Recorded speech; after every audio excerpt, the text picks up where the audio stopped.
Halo teman-teman semuanya, selamat datang di LPKP Albar College. Kenalkan, nama saya Adi Setiawan. Nah, pada video pertama ini saya akan menjelaskan tentang materi CorelDRAW X7. Nah, langsung aja kita ke videonya. Oke, pada pertemuan pertama kita akan membahas tentang Selection Tools, terus Basic Tools, and Basic Shape Tools. Oke, pertama saya kenalkan dulu tentang tampilan awal dari CorelDRAW. Nah, menu yang di atas ini namanya menu bar. Kemudian ini property bar, kemudian di sini ada palet warna, terus ini lembar kerja, dan yang ini namanya toolbox. Nah, pada settingan awal di Corel ini kita langsung setting ke palet warna dulu karena kita lihat warna di sini masih sedikit. Nah, caranya gimana? Nah, untuk pertama kali kita setting dulu warna karena kita lihat di sini warnanya masih sedikit. Caranya kita lari ke menu Windows, Color Palette, kemudian kita centang bagian CMYK dan RGB-nya ya. Oke, kita ulangi. RGB. Terus yang defaultnya kita uncentang aja. Nah, sini masih terlihat sedikit, kemudian kita lari ke sini. Pilih raw, pilih 3 raw. Nah, warnanya sudah cukup banyak. Oke, langsung saja kita ke part berikutnya. Oke, CorelDRAW itu terdapat 2 jenis ya. Pertama ada bitmap, terus ada vektor. Nah, bitmap itu biasanya gambar-gambar yang sering kita jumpai. Atau gini, saya gambarkan. Kalau kita zoom, ini gambar bitmap ya, terus yang di sini gambar vektor. Nah, ini kalau saya zoom, oke, teman-teman bisa lihat. Nah, ini dia sudah ada kotak-kotak ya. Sementara gambar vektor, kalau saya zoom di sini, maka dia halus, tidak ada garis kotak-kotak. Ya, jadi vektor dan bitmap. Nah, kalau bitmap itu bisa dikatakan gambar yang sudah beresolusi, sementara vektor sendiri itu gambar yang belum beresolusi. Nah, untuk memulai lembar kerja baru, kita bisa dengan cara menekan tombol Ctrl N. Nah, maka akan muncul tampilan seperti ini. Nah, di sini teman-teman bisa ngasih nama latihan biasa. Latihan.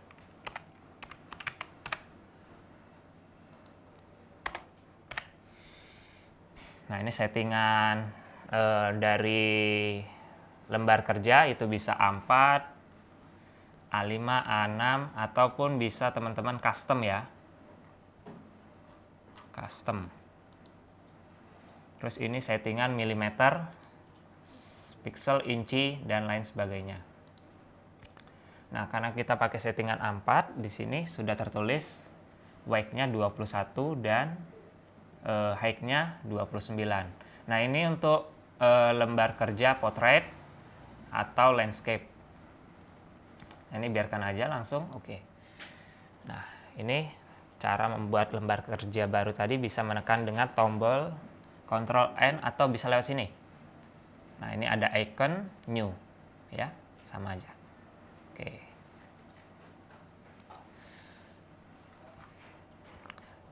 Nah, selanjutnya kita tadi sudah bitmap and vektor, kita lanjut ke materi selanjutnya, fungsi pick tool.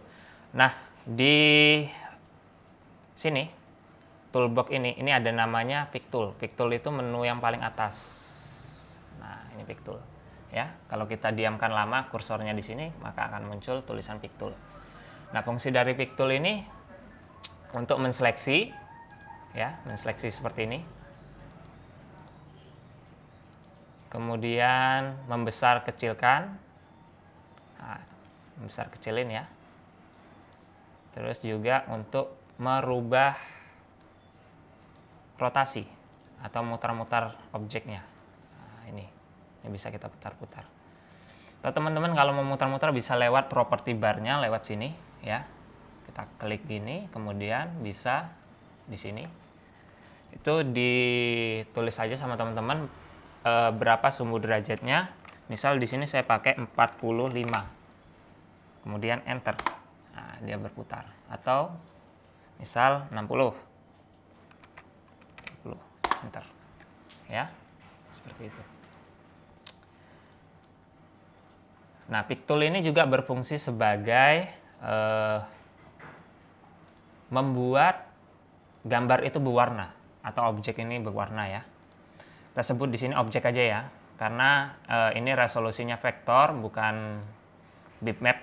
Kalau bitmap kan sudah beresolusi dan itu bakal jadi sebuah gambar yang bisa kita lihat di handphone atau di aplikasi-aplikasi foto ya. Nah, kalau di sini karena masih vektor, kalau masih vektor ini kita nggak bisa ngelihat di HP, nggak bisa ngelihat. Jadi teman-teman bisanya ngelihat cuman di software Corel sendiri kalau dia masih berbentuk vektor. Nah, nanti di video selanjutnya atau pertemuan berikutnya saya akan menjelaskan bagaimana cara kita mengekspor ini nanti supaya gambar yang kita desain itu bisa kita lihat di handphone kita atau bisa kita share nanti ke media sosial ya. Oke, lanjut ke pick tool. Pick tool ini bisa kita untuk mewarnai juga, teman-teman. Nah, caranya kayak gini. Kita klik objeknya, kemudian kita arahkan kursor ke arah palet warna. Misal saya mau warnai biru. Nah, ya. Langsung berwarna biru dengan klik kiri ya. Nah, langsung klik kiri dia berwarna biru. Oke. Lanjut. Nah, kita klik kiri warna biru. Sementara kalau kita klik kanan itu bakal warna outline atau warna garis tepinya ini, teman-teman. Saya perbesar dulu gambar outline-nya ya, kelihatan ya.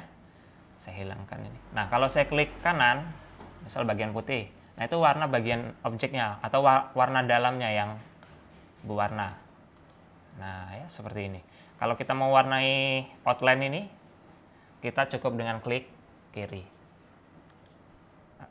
Nah, gitu. Ya. Klik kiri untuk mewarnain objeknya, kemudian kita klik kanan untuk warnain outline-nya. Oke. Saya rasa cukup untuk pick tool ya. Nah, pick tool, kemudian kita ke slide selanjutnya. Oh ya, teman-teman kalau di sini mau nambah page ya, di bawah ini page namanya. Teman-teman cukup mengklik icon tambah di sini. Klik. Nah, dia nanti nambah page ya. Kita klik tambah page. Atau di sini juga bisa ngasih nama page teman-teman dengan cara rename. Ya. Latihan misal.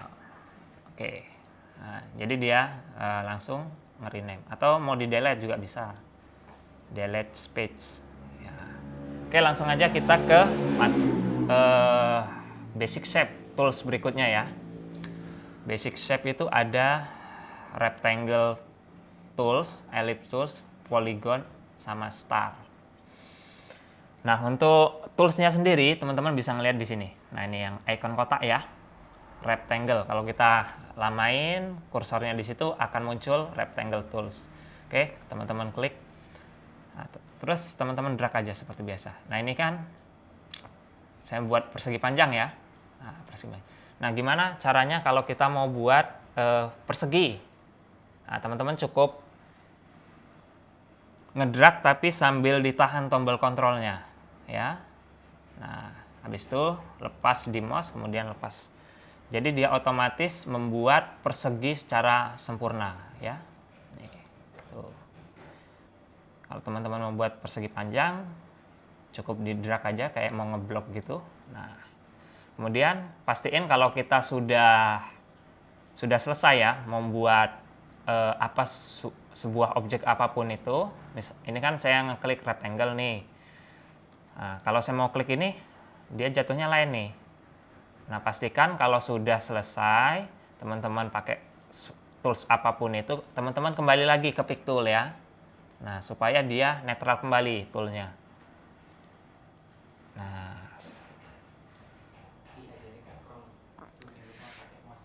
Oke, ini ada tips tambahan untuk teman-teman meng-zoom ya, meng-zoom atau zoom. Nah, seperti inilah nih, ngelihat gambar lebih besar terus lebih kecil. Nah, itu cukup dengan men-scroll aja. Scroll. Nah, ini scroll seperti ini. Ini namanya zoom in. Ya, zoom in terus scroll keluar, zoom out. Atau teman-teman kalau yang nggak punya mouse ya, atau dia ini main keyboard, kan nggak ada scroll, main di laptop ya, kan nggak ada scrollnya tuh, mouse nggak ada scrollnya di mouse laptopnya. Teman-teman bisa pakai tools di sini, zoom. Nah, teman-teman bisa dengan klik bagian ini. Nah, ini untuk zoom in ya, zoom in. Terus zoom outnya teman-teman klik bagian sebelahnya, icon sebelahnya, zoom out. Klik, kemudian, nah,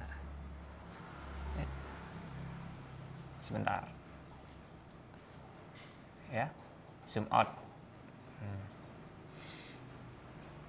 Oke, kita netralin lagi ya. Kalau udah pakai tools, pastikan netral lagi ke pick tool. Nah, untuk delete teman-teman, ya, untuk delete, kemudian pick tool, kita seleksi, tanda ini, nih, seleksi, tekan aja tombol delete di keyboardnya, ya, dia delete. Nah, seperti itu. Nah, kita lanjut ke ellipse tool. Nah, ellipse tool ini lingkaran ya teman-teman. Nah, toolnya ada di sini, ellipse tools. Kemudian teman-teman bisa. Nah, ini kalau membuat oval nih, tombol kontrol nggak perlu ditekan. Tapi kalau mau buat lingkaran sempurna, teman-teman harus menekan tombol kontrol. Nah, ya. Nah, untuk warnain sama ke pick tool dulu, kemudian lari ke paletnya. Color palette. Ya. Oke, kita delete lagi, kita lanjut ke tools polygon. Tools polygon itu ada di sini. Tadi rectangle, ellipse. Nah, di bawahnya ellipse tool ada polygon. Polygon ini segi sembarang. Teman-teman kalau mau buat segi 5, segi 3, segi 4, pokoknya segi berapapun bisa buat di sini. Nah, misal saya mau buat segi 6. Nah, teman-teman rubah dulu di sininya. Nah, ini kan 5, dirubah dulu jadi 6. Oke, kemudian klik, di drag aja. Nah, ini ya. Kemudian ditahan tombol kontrolnya supaya dia bentuknya sempurna. Ya, jadi segi 6. Nah, kalau teman-teman membuat segitiga, tinggal dikurangi dulu. Kurangi dulu angka di sini jadi 3. Nah, oke, klik lagi. Membuat segi 6 lagi, misal kayak ini. Segi 6. Nah, klik lagi sembarang, baru membuat lagi segi 8 atau segi 10 misal. Segi 10. Nah, ya. Dan pastiin kembali ke pick tool. Nah, kasih warna ya. Nah, kita delete ya. Nah, ini delete-nya juga kita bisa dengan ngeblok. Nggak kayak tadi, kita kan satu-satu. Nah, ini bisa diblok seperti ini teman-teman. Diblok, kemudian delete. Kita lanjut ke start tool. Nah, start tool ini ada di deretan polygon teman-teman. Teman-teman klik aja di bagian titik-titik hitam. Titik-titik hitam ini kemudian, nah, maka muncul start. Nah, ini ya. Kalau mau buat bintang sempurna, kita tekan kontrol, lepas. Nah, sama dengan polygon, di start ini kita bisa ngerubah, nggak cuma 5 ya, bisa 10, bisa banyak lah. Caranya klik sini juga. Nah, misal saya membuat 10 sudut bintang. Nah, ya. Kita kembali ke pick tool setelah membuat bintang, ke pick tool lagi. Hop. Lanjut, kasih warna, teman-teman. Nah, kasih warna ya. Oke, nah, untuk basic shape saya rasa cukup ya. Kita delete. Nah, langsung kita ke Selanjutnya tools berikutnya ini namanya shape tool, teman-teman. Jadi kalau kita sudah buat seperti tadi, misal di sini saya ada sebuah persegi panjang ya teman-teman. Ini saya zoom in supaya lebih jelas. Nah, shape tool ini letaknya di sini teman-teman. Nah, kita klik. Nah, kok nggak ada yang berubah? Nah, kita klik di bagian ini teman-teman, kita tarik. Set. Nah, jadi persegi panjang yang tadi berbentuk nyudut bisa kita haluskan sudutnya dengan shape tool. Ya. Nih, seperti ini. Nah, terus di sini ada juga lingkaran, teman-teman. Nah, lingkaran. Nah, kalau teman-teman mau buat lingkaran seperapat, terus membuat setengah lingkaran, bisa juga pakai shape tool. Karena klik shape tool tadi, nah ini ada titik ya. Kita klik aja bagian sini. Nah, jadi berkurang dia. Mau buat setengah lingkaran nih. Loh kok hilang? Kan gitu. Teman-teman jangan khawatir, ke sini aja, kita lari ke sini ya. Kita klik bagian pie. Nah, dia ada lagi. Ya. Segini. Buat seperempat lingkaran misal. Kalau dia hilang lagi, kita klik pie ya di sini ya. Nah, mungkin cukup sekian materi kita di video pertama ini tentang selection tool, pick tool, and shape tool. Sampai jumpa di video selanjutnya.